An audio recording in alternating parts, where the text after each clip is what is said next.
تصدقوا إن كبير الرحمية جات له مصيبة كبيرة الأسبوع اللي فات بعد اللوسة العقلية؟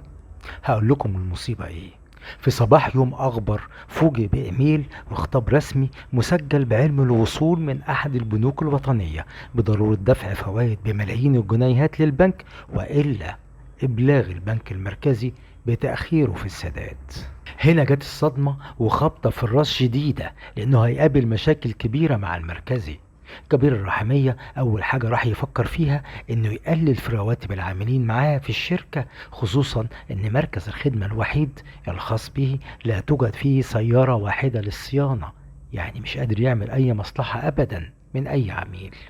كبير الرحمية رايح جاي في حجرة مكتبه مش عارف يعمل ايه غير انه استدعى خاله الشرير في التفكير الجهنمي لتدبير سداد الديون للبنك الحكومي. هتعمل ايه يا عبد الرحيم؟ تفتكر اخصم من ميزانية الشاي والسكر، ولا اقلل من عدد ساعات العمل واحاسب العاملين على ايام العمل بعد اختصارها، ولا اقدم على قرض جديد لسداد الديون حتى لا اقف امام البنك خالي الوفاض؟ هنشوف الخالي الشرير هيشوروا عليه بايه.